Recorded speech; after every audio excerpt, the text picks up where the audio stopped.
everyone, and welcome back to another episode here at the Damage Report. I'm John Arola. Big old Thursday, packed full of news for you, and we needed to come with someone equipped to handle all this news, which is unfortunately going to be a little bit dark. We are, after all, going to be talking about Kyrsten Sinema today. So we looked out there, we found someone indisputably equipped to do this.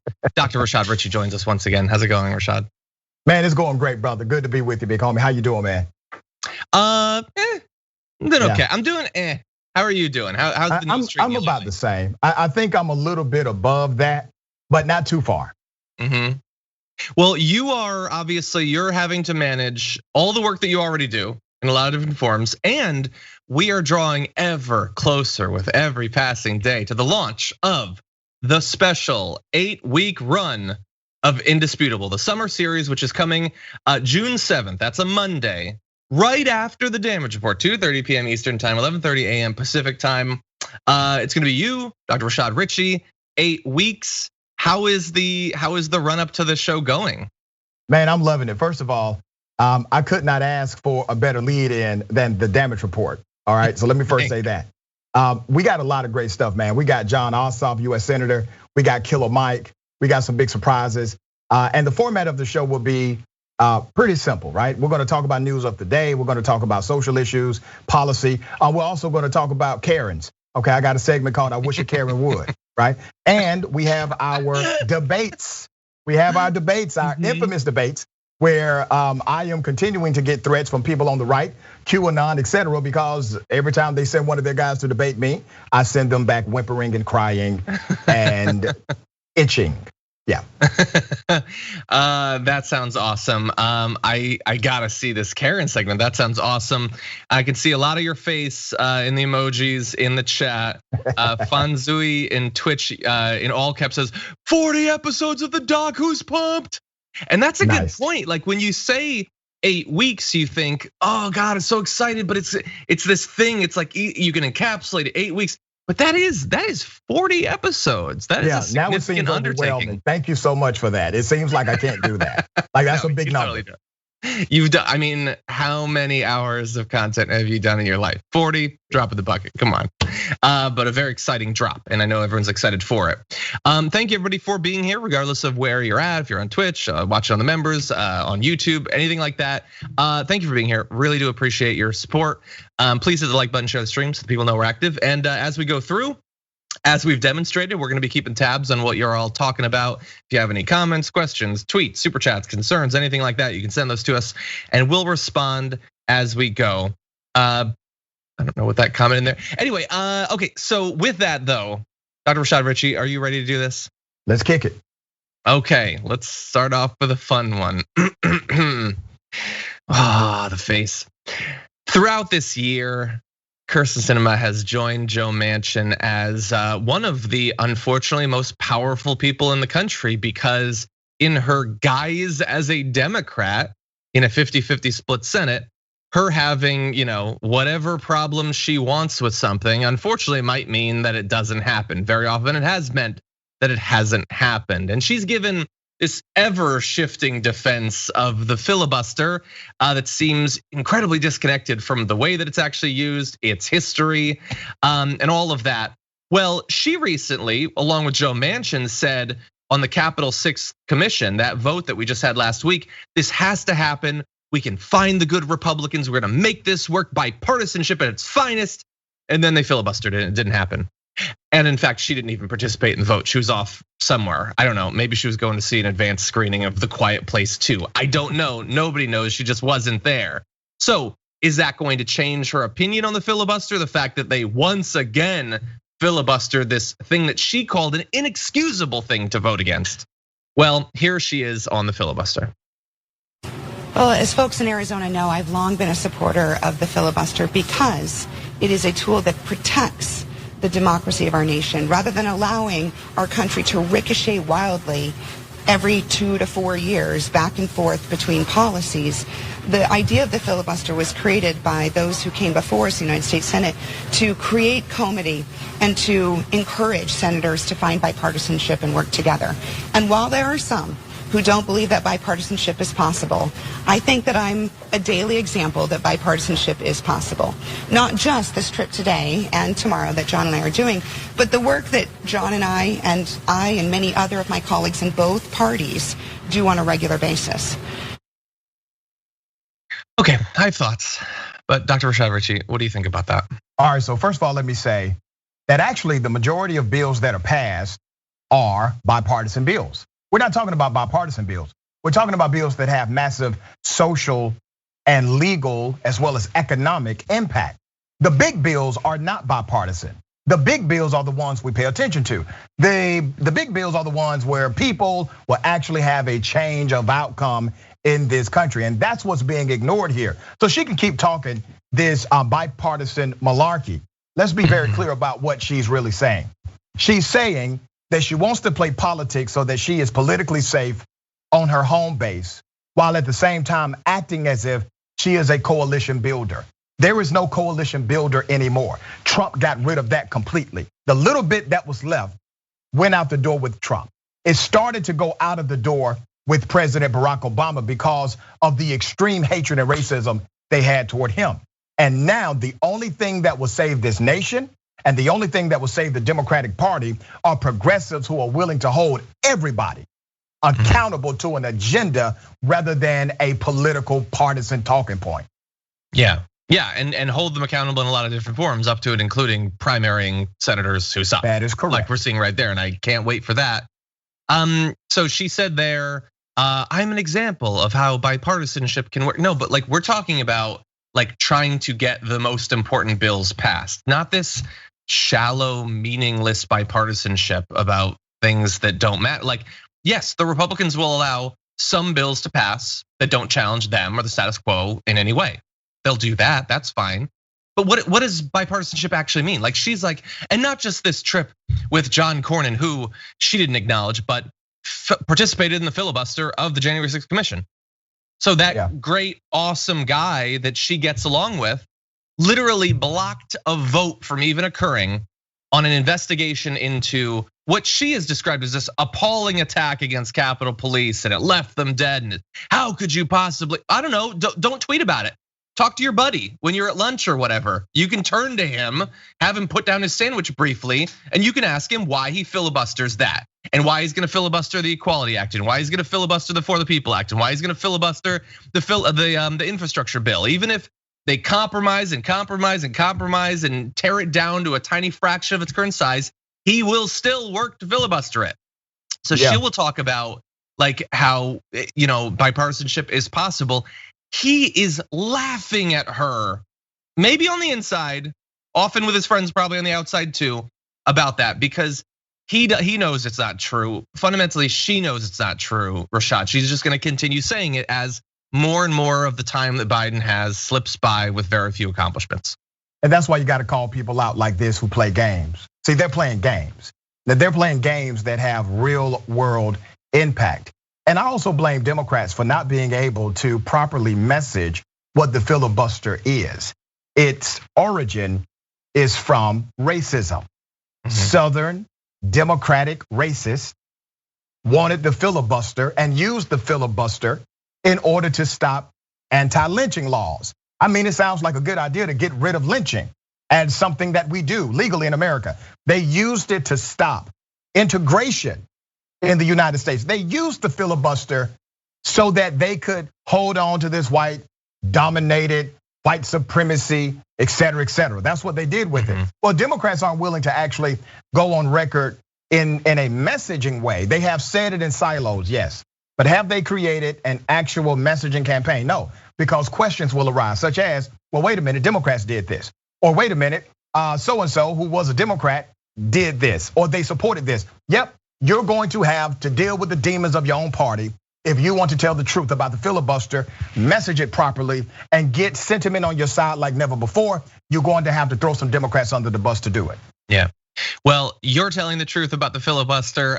We're gonna do that too. And in fact, heads up to the director, if you could get ready with that third video, we're gonna skip around a little bit. But let's go into a little bit of the history that she, in a few minutes, is going to deny. So during the first half of the 20th century, Southern senators successfully blocked many efforts to pass anti-lynching legislation, including in 1922, 23, 24, 35.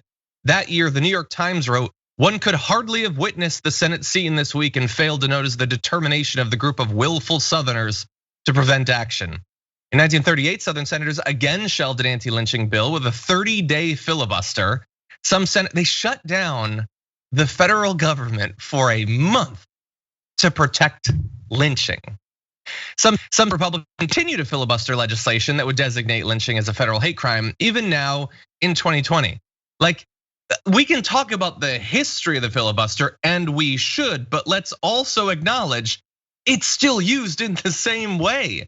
It was used to stymie civil rights. It was used to stop black people from having a substantive ability to vote historically. And by history, we mean 70 years ago, and we also mean 30 minutes ago. We mean last week. They're still doing it now. She knows that. She knows that that's the history of it. She knows that's what it's being used for right now. And she's going to pretend otherwise, as we'll see in a minute. But I wanted to give you a chance, Rashad, to comment. Yeah, I agree 100%. And what we see are old tools being used in a new design. The tool itself is the same. And so the way you use it will be very similar. And we have seen it stop progress time and time again. Now, I also believe Joe Biden doesn't want to get rid of the filibuster. I don't believe Joe Biden will ever want to get rid of the filibuster because he's an institutionalist. He's gone on record about basically not having that as his focus. And I think he appreciates people like Joe Manchin and others who stand up for the filibuster. Well, here's the problem with that institutional background that Joe Biden has that he brings to the presidency. That is going to end up eating his leadership alive because he's leading in the 21st century, not in 1992. The whole idea of bipartisanship in this era is not the same. Remember, if you are for the idea that Donald Trump had the election stolen, and you are for the idea that Americans should have overturned the government in the insurrection, which by the way, the majority of Republicans do, we no longer have a partisan battle. We have a battle against those who are pro-America and those who are anti-America. The fact that you call yourself a patriot and a Republican should not matter to me.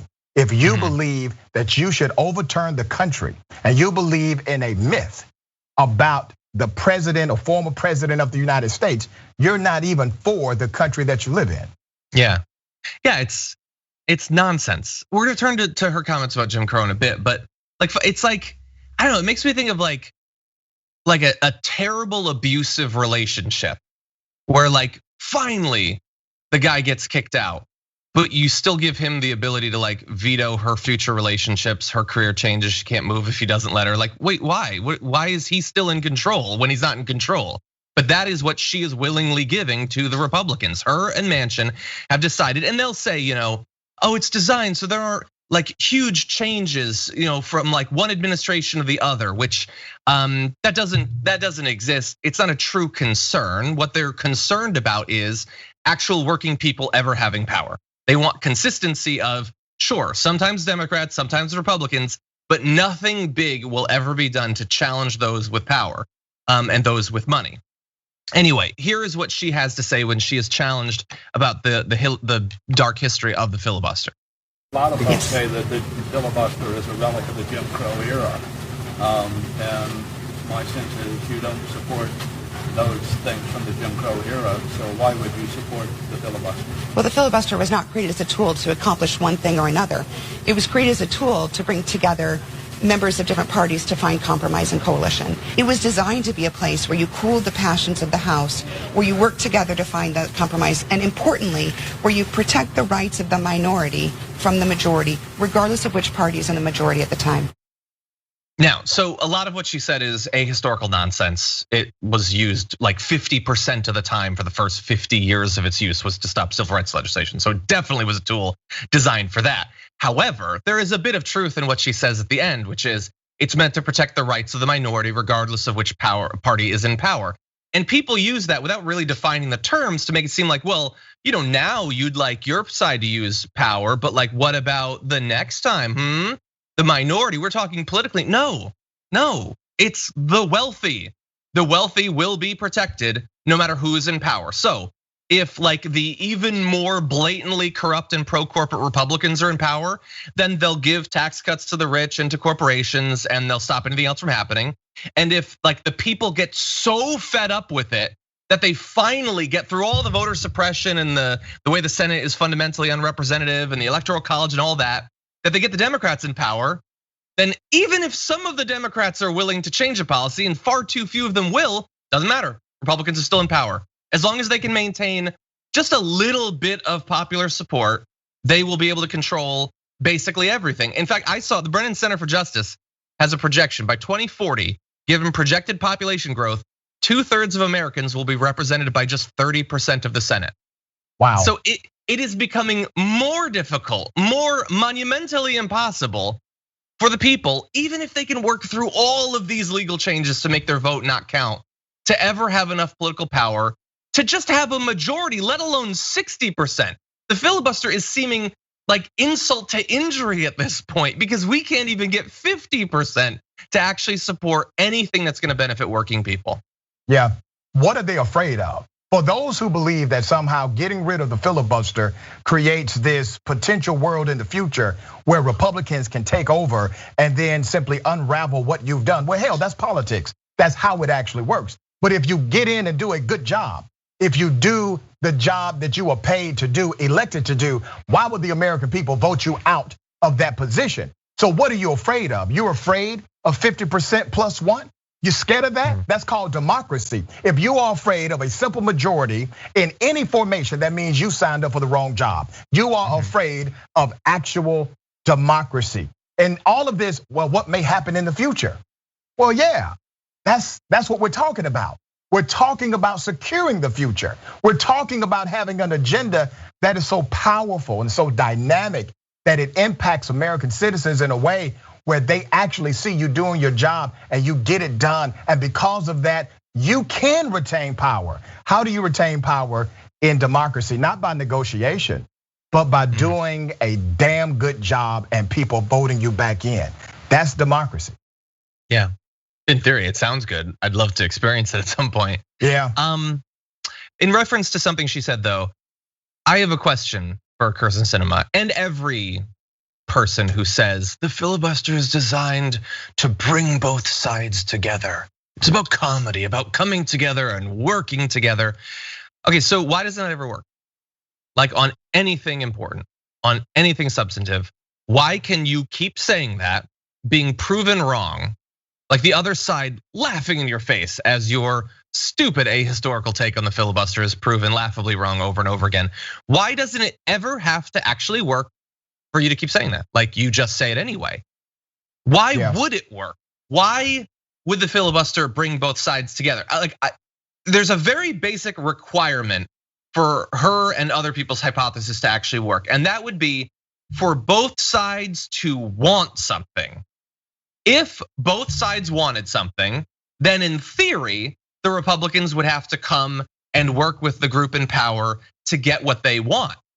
But what they want is nothing. They want nothing to happen. They want taxes to stay where they're at, until they can get back in power and lower them. They don't want money spent on things. Like you think they want influence over the infrastructure bill? They don't give a damn if there's never an infrastructure bill.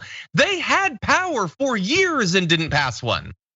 You think they want a revamping of immigration law under a Democratic administration? Why would they want that? Like some big change to healthcare or free public college? Oh yeah, they just want influence. No, they don't want that to happen. And in that area, they don't need to come together because they have ultimate control. They can stop anything at any time. Yeah. So the filibuster is not creating an incentive for them to come together. It is assuring them that they never have to. Now, if you got rid of it, then they would have to come together to have some influence over the process. It might not be much influence. It arguably shouldn't be, since they keep losing national elections over and over and over again, but they would have to have a seat at the table. Now they get to turn the table over anytime they want. It is such a, and like, it's so pointless to even say this. Kyrsten Sinema knows every single word that we're saying now. She doesn't believe anything that she's saying, but I think it's very important that other people do, so that if they hear regular good people out who believe, well, yeah, they do filibuster a lot, but in theory it'll lead to bipartisanship. No, it's not designed to do that. It doesn't do that. In fact, it assures that there never will be substantive bipartisanship. That's right. That's right. And one of the things that would happen, and I think we need to really highlight the point you just made. You go to a simple majority, you still have moderate Democrats in the Senate. You still got to work to get their votes. And also watch what happens if you go to a simple majority. Republicans could technically serve an entire term or an entire 2 years, 4 years, 6 years, and never get anything done. Never actually vote to promote something. So when their reelection comes up in 6 years, they can always say, well, I didn't get anything done. And Democrats can run on that and say, this guy literally did not pass one bill nor support one bill. Or the other way it happened, John, where the Republican needs to be able to say, I got something done for the people in my state. And if Democrats have the simple majority, and you've negotiated a bill where that simple majority can push legislation, I may need to get on board with this simple majority because my people will benefit in my state. If I'm on record for not voting for this, and my people are saying they celebrate the policy, I have a political problem. Yeah, and if the Democrats were passing things, then in theory, the Republicans might feel some pressure to come up with alternatives to campaign on. It might lead to them actually campaigning on policy. Now they filibuster everything, nothing gets done. There's no alternative needed. If they could just block everything the Democrats do, they never have to pass anything. And as I already laid out, they don't want to pass anything. Like as Anna and I were talking about this with Tucker Carlson last night, you can't expect solutions from people for whom they see no problems. They're fat and happy. They're wealthy beyond your most like fantastical dreams. Everything's okay. All the problems we talk about on a daily basis on this show, come up with any problem you want, don't affect them because they are shrouded in armor composed of millions and millions of dollars. What the Democrats desperately needed was another thing stopping them from getting literally anything done. And hey, the universe has delivered, with Senate Parliamentarian Elizabeth McDonough effectively ruling that only one more automatic budget reconciliation is permissible this year, dealing a blow to Democrats who previously thought they would have 2 more chances to sidestep Republicans in advancing President Biden's agenda. McDonough ruled that a revision to the 2021 budget resolution cannot be automatically discharged from the Senate Budget Committee, meaning Democrats would need at least one Republican on the 11-11 panel to vote with them. Well, that's being pitched as something difficult. There's good Republicans, bipartisanship and all that. Surely one reasonable Republican will work with them. Look, it gets even more wonky and specific to budget committee, blah, blah, procedure after that. What you need to know is the parliamentarian, who there is no good reason for us to even know what this individual's name is saying this. It doesn't necessarily mean anything, but it's feeling like the Democrats are gonna treat it as if it's the word of God, Rashad. Yep, and they did this last time. So let me break down who the parliamentarian is. This person does not exist by way of constitutional mandate. This person does not exist by way of statutory mandate. This is a Senate rule. That's what it is. If you've been to a board meeting, you know that there's typically a parliamentarian who is a counsel for the rules. They don't enforce nothing. The parliamentarian has no executive authority. The parliamentarian is a counselor and exists as a person who can give you guidance to the rule. So let's look at this as an office rule. Let's say that for the sake of argument. This office rule, by way of Senate rules, can in fact be ignored by the Vice President of the United States. It has happened before. It is rare, but it has taken place. There's precedent. But nobody's talking about the other side of that. I don't hear Democrats going on CNN or anywhere else saying, hey, the vice president can actually, per Senate rules, overrule the parliamentarian. Once again, you're not outside of the context of the rules. It's inside of the rules that the vice president can overrule. Why aren't Democrats talking about this at all? Yeah, why aren't seemingly any of them bothered by the, at every turn, proof that they're not gonna get anything done? Like, why Schumer doesn't seem that frustrated? Schumer trying to raise money on YouTube, man. That's true, oh God. What about the vice president? Like, this, we're directly talking about something you can get involved in. Where are you? Like, I don't know, maybe she's being ordered by Biden not to say anything, I don't know. That begs the question, Biden, why aren't you bothered by this, man? You've been trying to become president for 300 years now, and they're going to stop you from doing anything. And like, I don't know, maybe it's the parliamentarian, maybe it's Kyrsten Sinema, maybe it's Joe Manchin, I don't know. There's a bunch of them who are saying you're not gonna get anything done. And it doesn't really seem to bother you that much. And like, I get it. Joe Biden can always fall back on the fact that he's already president. Well, Kamala Harris, I know that you are just itching to run for president. You don't think that a track record of getting like nothing done is gonna hurt your chances? You don't think that's gonna make it a little bit easier for a progressive to beat you in the primary? If you could have stepped in over and over and you choose not to, and we cruise the next 4 years only having passed that pandemic bill and that's basically it, they're gonna block you from getting a Supreme Court justice. If Breyer actually does step down, they're gonna do everything they can to block it. Are they just gonna roll over the Democrats and just have an 8-person Supreme Court for the next few years? And they're gonna try to go into a primary saying, this is our record, I stand by it. Why aren't you mad? Why aren't you frustrated by this? Why aren't you doing literally anything? And this is an open question to basically any elected Democrat. Why aren't you doing anything? Yeah, or at least saying all of the options that can be done. I would respect it even more if Democrats would just go on record and say, right, the parliamentarian has made this ruling. That ruling is not an executive action. That ruling is in fact a guidance. That guidance can be ignored by the vice president of the United States per Senate rules. I would be fine if one Democrat just went on record and said what it is. But you're right, people are taking orders. I almost feel like we got 5 or 6 presidents. I feel like we got President Joe Manchin. I feel like Biden's in there somewhere. Kamala Harris, the vice president, is in the background, right? That's how I feel. And what happens is you have this gridlock of leadership. The reason why we have a hierarchy of leadership is because in the design of this country, we wanted someone not only to be in charge, but to also be accountable. So you can't keep saying that you're the guy in charge, but you're not accountable for when things don't happen or things don't get executed. And this is the irony of it all, John. Literally, Republicans are pulling all of these strings. Trump is behind the Republicans pulling these strings. And come midterm election, you know who will get blamed for doing nothing? The Democrats who actually are in power. Yeah, and look, if right now the vice president is like, really like hesitant to use her power, like, should I do it? Well, don't worry about it for that much longer, because soon you won't have it. You won't be breaking any ties when the Republicans have majority by a couple seats. And I'll say this again, I apologize for the constant repetition of this, but it has to be pointed out. Like, there is no more important lens, I think, to view American politics or just America generally than the outcomes of inequality. And in this case, political inequality. There are all of these failure points in I view them as failure points in our government where action can be stopped. And you might think, oh, well, that's built in, but everybody has to try to manage it, because if you can't get your agenda done, then that hurts all sides equally. It hurts the Democrats when they're in power, hurts the Republicans when they're in power. No, that's not how it works at all. Not being able to get anything done hurts the side that needs to get stuff done. But when you're fat and happy and rich and powerful and everything is set up to benefit you, you don't have to get anything done.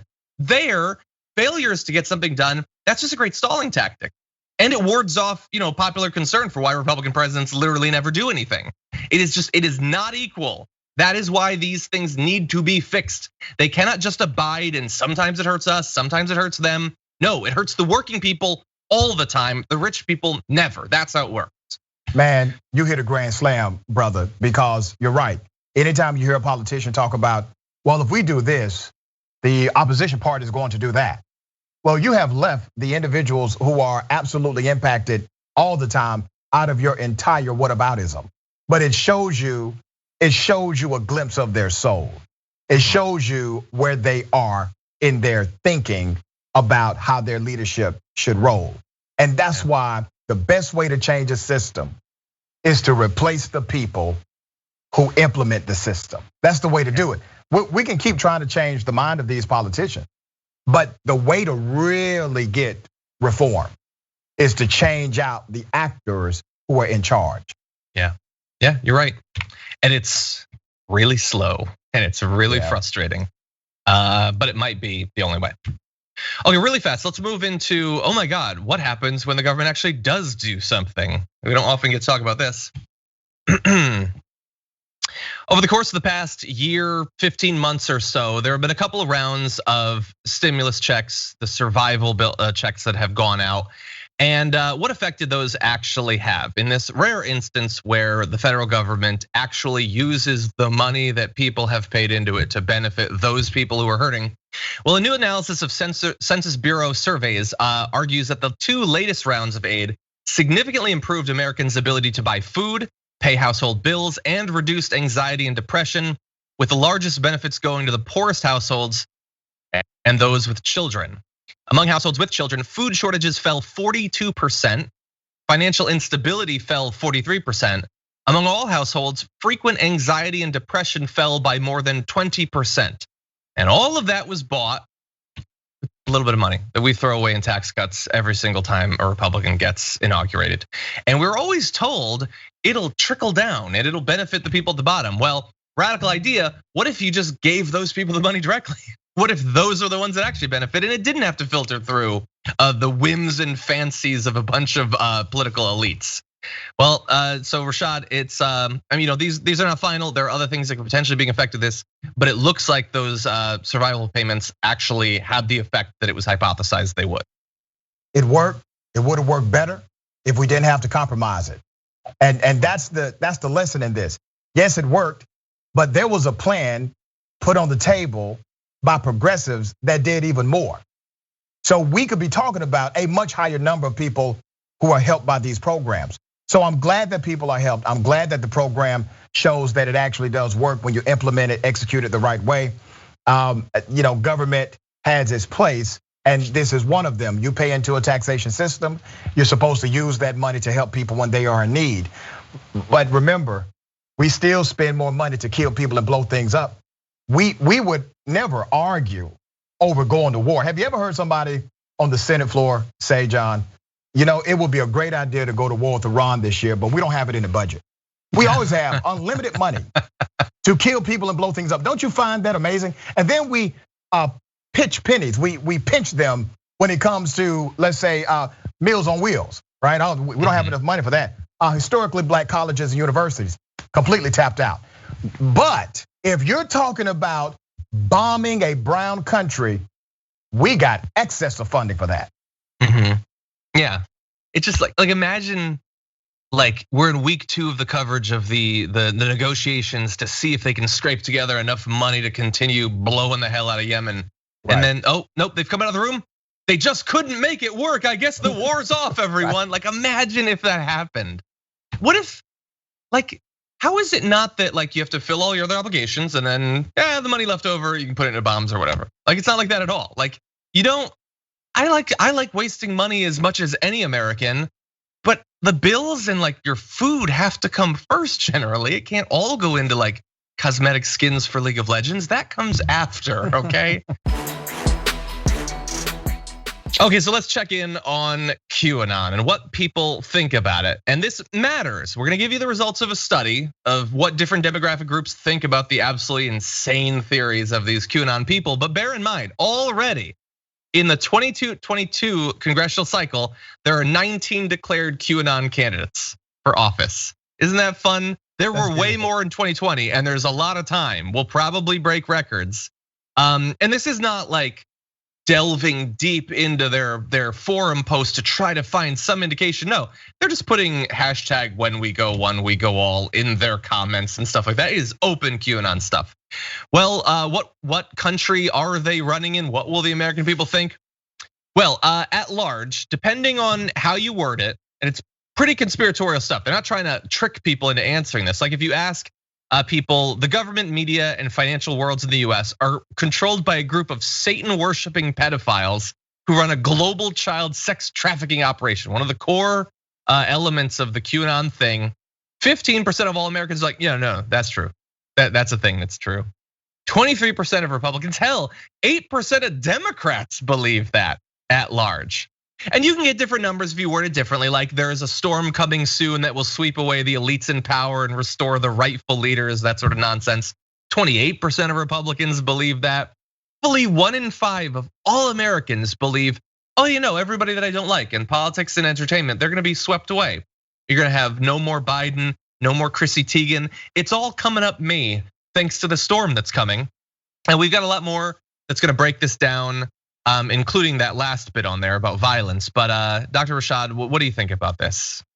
20, 25%, something like that, thinking that this is true. Yeah, and that number is going to increase. And here's the problem with indoctrination. Indoctrination is exactly what you're reading. These individuals have been told a lie, but it's not just the lie. Indoctrination never works when you just do it one time. Indoctrination works by repetition. So how was repetition used? Twitter, Facebook, whatever. The 25 news cycle of Fox News. This repetition allows an individual to consume all of their information from one source. Now it looks like different platforms, but it's one source. It's one message. And they have now started to believe the message. It's not a coincidence that last year, the number of QAnon conspiracy theorists was lower than it is this year. It means that the indoctrination has continued and more people are believing the madness. And we have seen it now on a mass scale. And at some point in the future, this is gonna be a great case study for mass psychology. Yeah, well, and in the meantime, what's gonna happen as a result of these beliefs? Because on some level, I think simply believing that Satanists are in charge everywhere is problem enough. But what could that actually produce? Well, bad stuff. Because when you ask the American people, because things have gotten so far off track, true American patriots may have to resort to violence in order to save our country. 15% of all Americans are like, yes, that is true. 28% of all Republicans believe that it might be true. Some independents and even 7% of Democrats believe violence may be necessary because things have gotten off track. Now, they don't necessarily believe that they've gotten off track because of the global cabal of Satanists or whatever, but close to 1 in 3 of all Republicans believe, maybe not me, maybe I won't do it, but I don't know, somebody might need to use violence. And I guarantee that's an underestimate. First of all, we don't have to say if it happened. They tried it on the 6th, and you can already see that the majority of Republicans are perfectly fine with it. They may not storm the barricades, but they're totally cool with those who do. And a few people died, they didn't kill any politicians. It's all speculation as to what Republicans would think if they had. But I personally don't think that if they had literally managed to get Mike Pence to those gallows and had hung him there, I don't think Tucker Carlson would disavow everything that he's been saying and turn over a new leaf.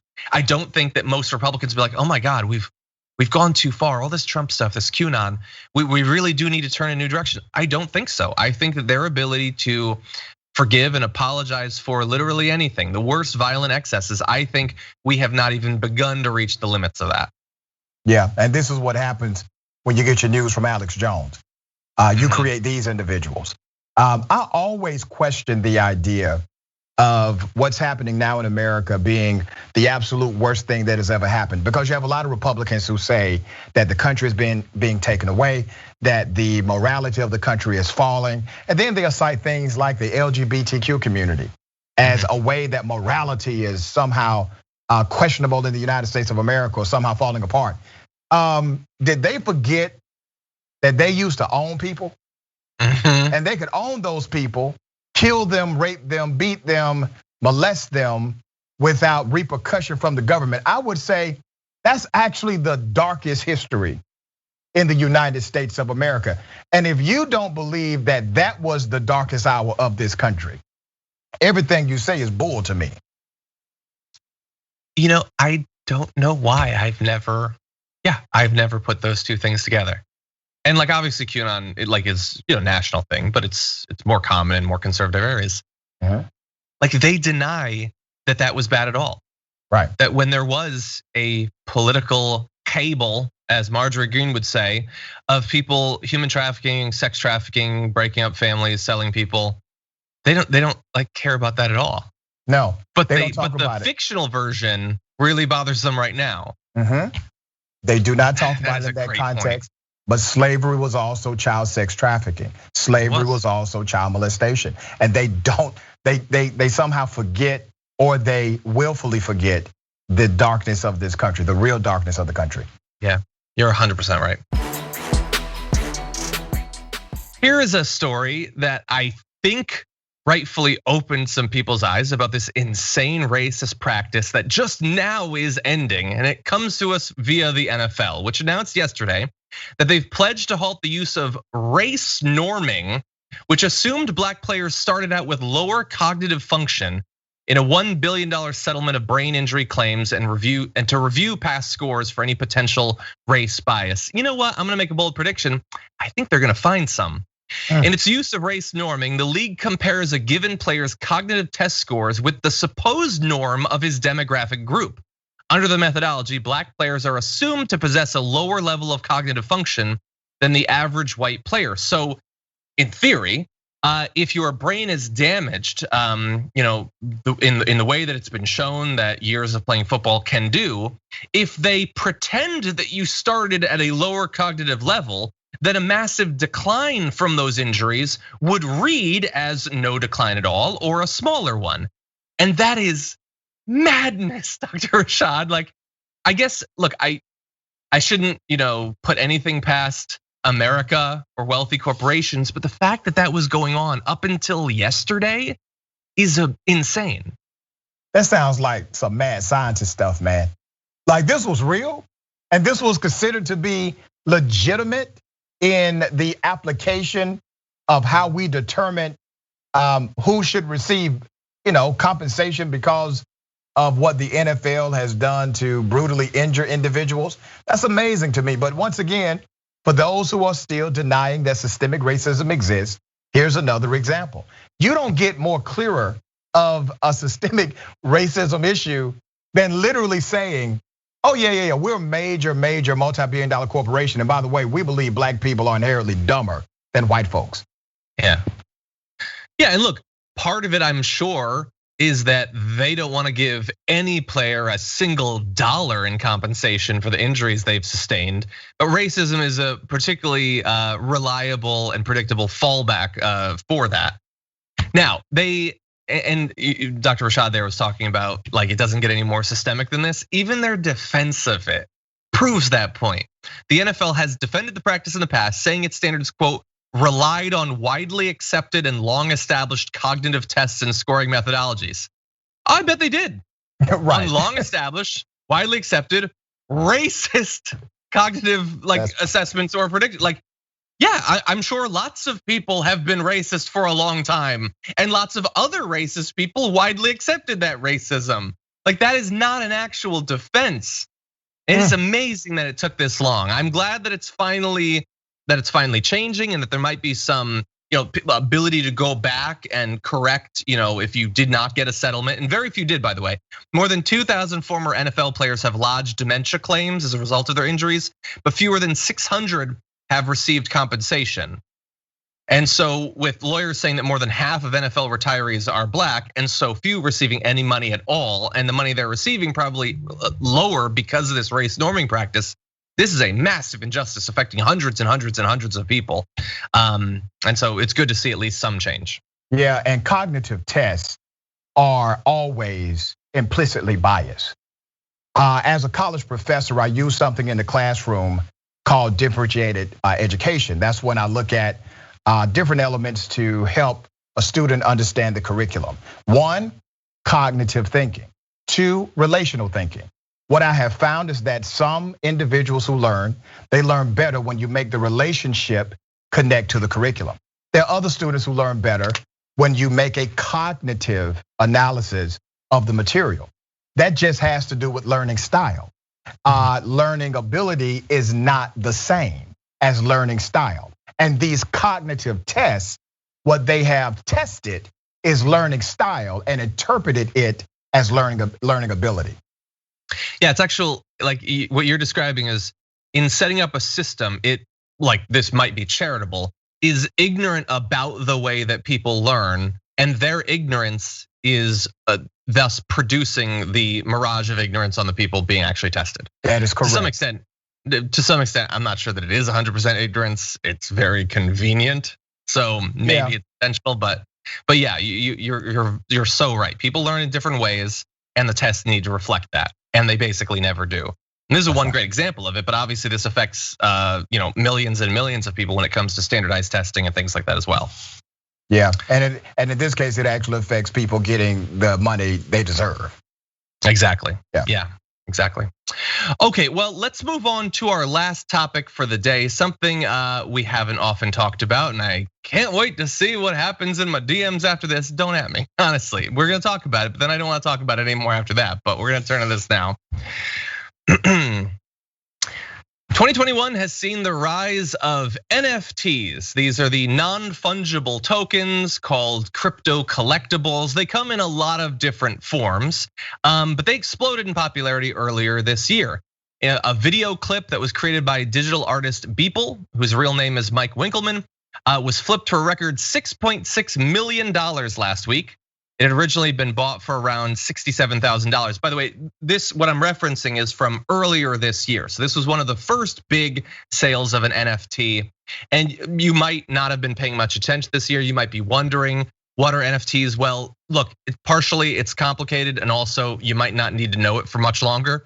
But basically it's digital, like verifiable one owner images or memes or videos. And that might strike you as on its face kind of stupid.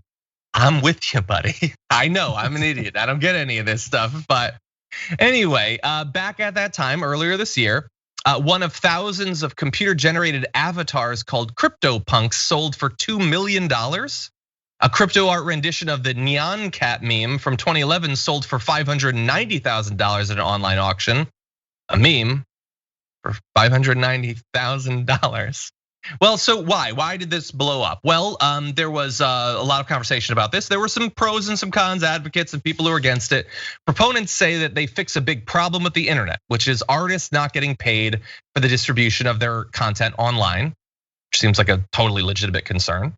At the same time, critics see the NFT craze as another potential speculative frenzy in crypto that's sure to fizzle out eventually. That was earlier this year. Well, the fizzling seems to have come because NFTs apparently peaked on May 3rd when $102 million worth of memes and paintings and songs and stuff were sold in a single day. The crypto collectibles market made up $100 million of those sales. Overall, $170 million in NFTs were transacted in just 7 days. Now that was at the beginning of last month. According to data analyzed by Protos, just $19.4 million in NFT sales were processed in the past week, which means that they declined by somewhere around 90% over the course of 1 month. We have other stats. Dr. Rashad, we've never talked about NFTs before. Obviously, I'm a little bit biased against this sort of thing, but what are your thoughts about it? Somebody got rich. I don't know much about it, man. I remember when it first came out, it was a craze. People were excited about it, and it looked good, right? I mean, it had this upward trajectory. And I keep things simple, man. I invest in simple things.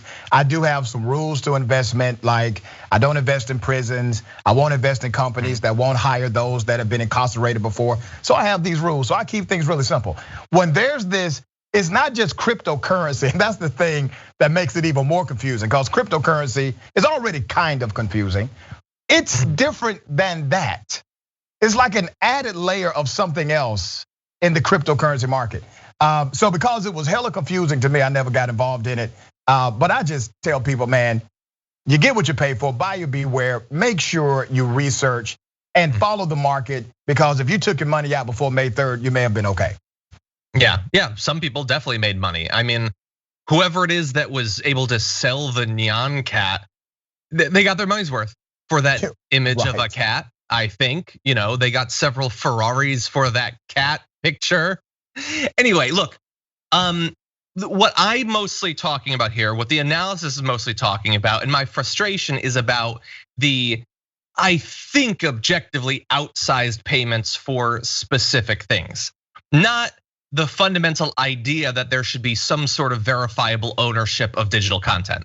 That's fine, and that will exist for, I would guess, 99.9% of artists and song makers and meme makers and that sort of thing.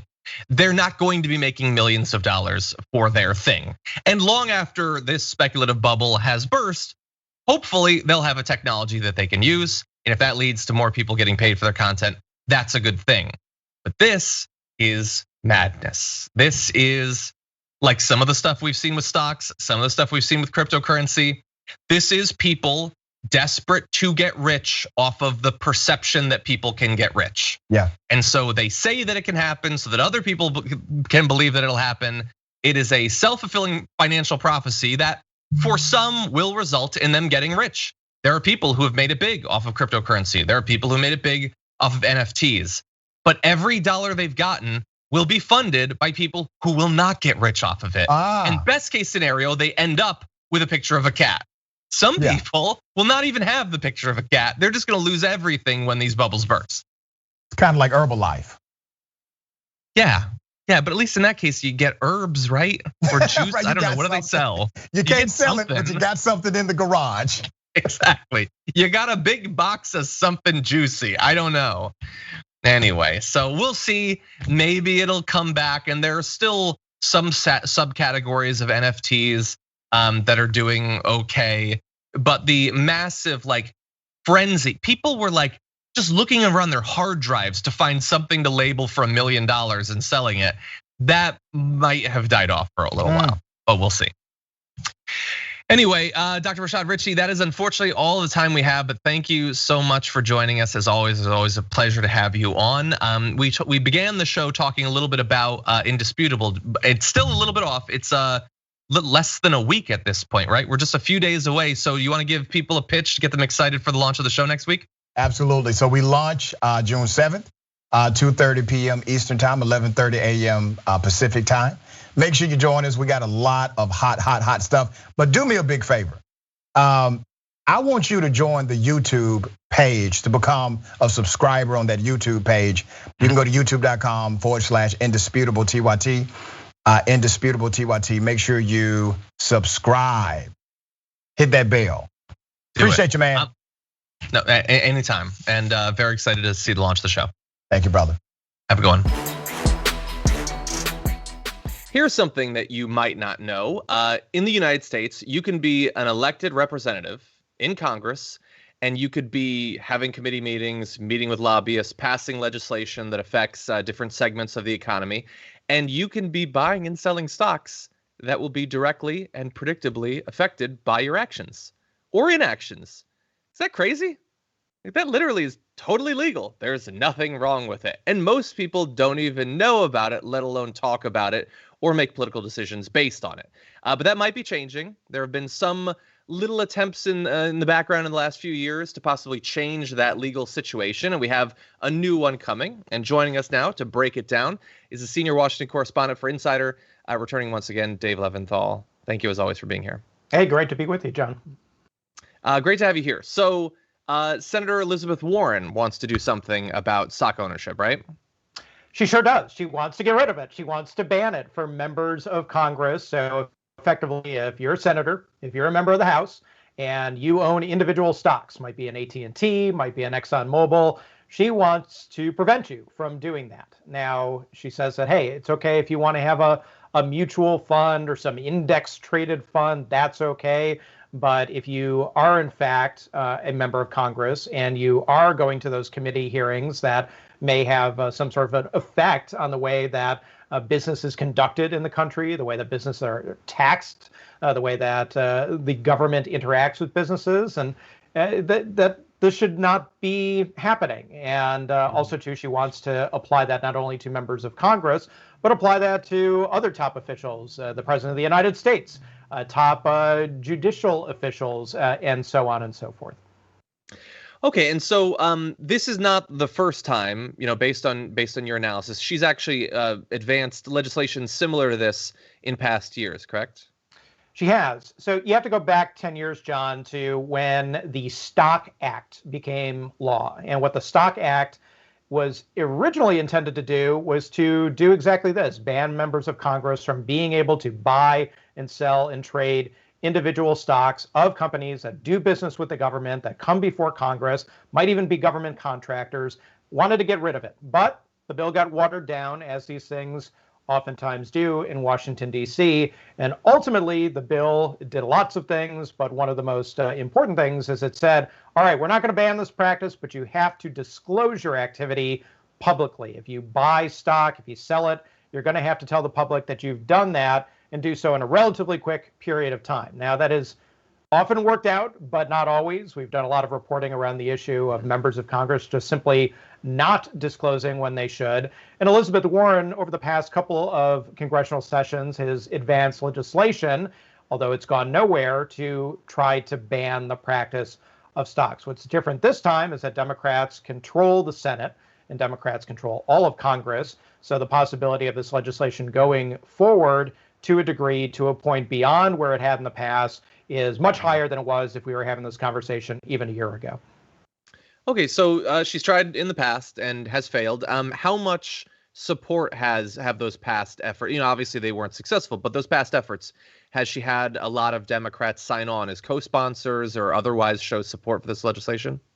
In a shocking development, no, she has not. I mean, this is like two sports teams coming onto the field and there are no referees there. So the two teams look at each other and say, oh, all right, we'll call our own fouls. Well, what are they probably going to do? They're probably going to call as few fouls as they possibly can, knowing full well that if they start, beating up on the other team will have the ability to beat up on them. So in a way, there's sort of this detente in Congress where neither the Republicans nor the Democrats really seem particularly eager to do something that could result in self-harm, if you will. But Elizabeth Warren is trying to break through all that and say, no, this, in her opinion, is the right thing to do. It's the ethical thing to do. And she would very much like to see this happen, even if she's not exactly getting members of Congress to line up to co-sponsor this legislation or otherwise support it straight up.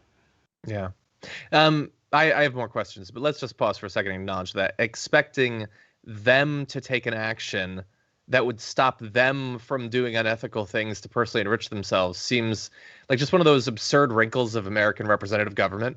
Like that we would expect that they would obviously rise above their own personal financial concerns and do this. It seems crazy. It seems like the sort of thing that if it were to ever happen would only come in the form of some sort of constitutional amendment. But there have been other Democrats who have expressed interest in this. I mean, I don't know if you've personally reported on it, but I feel like Representative Alexandria Ocasio-Cortez often talked, especially during last year, where Senators Perdue and Loeffler were like they weren't even trying to hide it as representatives do, the linking up of the sync of their financial decisions and what was going on in the country. Has there been any signs that this most recent effort by Senator Warren might have more Democrats sign on as co-sponsors or supporters? Yes, I should note that although there hasn't been many people lining up on the Senate side, that the last time, not this most recent, but the last time in 2020 that Elizabeth Warren tried to do this, she did have a House companion bill that was supported by several Democratic members of the House. So there's at least some initial support that's coming on the House side for this. The big question is there going to be enough support overall, not only to advance this bill, but to pass this bill and get both the Senate and the House to agree on a final piece of legislation that they could send to Joe Biden's desk. I think we are a long ways away from that at a time when, of course, bipartisanship can be rather elusive, and you may have some Democrats who are not necessarily thrilled with this. I should note that there are members of Congress who voluntarily do not trade individual stocks. They just simply don't do it. I've talked to many of them or their staff, and they said, it's just not something that we are going to do, that the member of Congress individually, and these are Republicans and Democrats, just opt out of the system altogether. They all certainly have that right, but there are plenty of examples on the other side, again, both Republicans and Democrats, who very much are sometimes even day trading and making stock trades that are happening every month, every week, even every day. Yeah. Well, I know as part of your reporting, which everyone should check out, it's available at Insider right now. You looked into some of the recent financial moves of a few different representatives, Senator Burr, Senator Inhofe, and others. Was there anything that you found that raised, obviously not legal concerns? All of this is totally legal, but any ethical concerns or anything like that?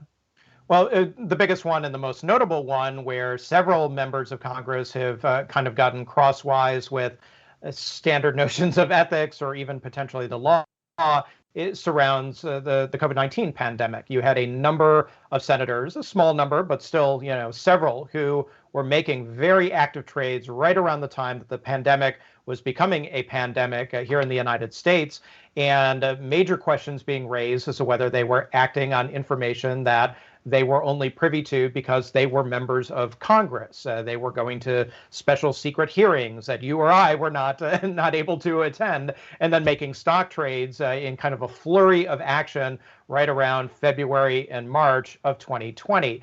And there have been members of Congress, too. You've mentioned a few.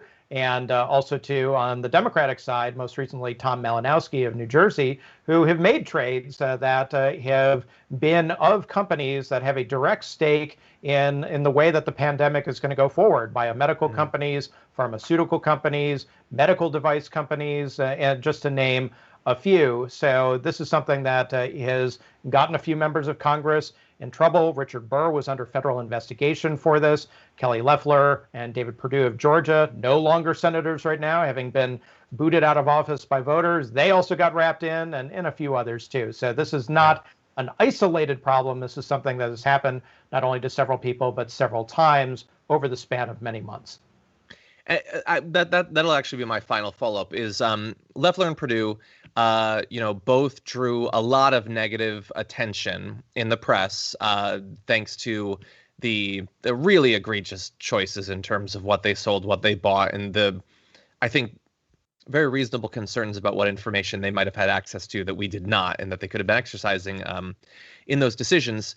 In your talks with representatives or their teams, have you come across anything that makes you think that the fact that they went on to lose their reelection bids, is there any reason to believe that might have caused some concern among others still in government, that this might be a thing that in the future people might actually vote based on, or that it might influence their evaluation of politicians, these seemingly unethical, if legal, financial decisions? Quite possibly, and there's no telling where this is all going to land, but I've seen two things. Number one, you have some members of Congress who have changed their habits. I've talked to a couple of offices who have already said, well, look, we are going to put all of the congressman's assets or congresswoman's assets in a blind trust. So they will have no idea what is happening with their financial assets. It's just simply not going to be open to them. They're going to be as clueless as we are. And others who have decided that they're just not going to buy and sell stocks anymore. So again, that's kind of on the voluntary end. When it comes to actually creating a firm hammer that would come down on members who do this, that's going to have to absolutely come not through volunteerism, but through legislation. And that's where Elizabeth Warren's bill comes into play. If this is something that is to advance and go forward, then that very well could change in a major, major fashion the way that members of Congress are able to invest their own personal funds, which would be anathema to some who believe that members of Congress should be able to do this freely as individuals, but definitely music to the ears of many others who feel, not just in Congress, but in the public, who feel that this is just not something that elected officials should be doing because of the information that they get and because of the special interests that have so much business, literally billions upon billions of dollars of business with the federal government directly, and members of Congress making decisions that affect their bottom line in a profound way. Okay. Well, we will certainly be watching to see what happens with Senator Warren's legislation. I'm sure you'll be watching as well. I think I know where this is going, but you never know. Maybe we can be surprised by American politics, and hopefully we'll talk about it in the future. Anyone watching this that'd like more information about the legislation or the investigation into those representatives that we were alluding to there. Dave's work is available at Insider. Dave Levinthal, as always, thank you for joining us. Hey, thank you, John.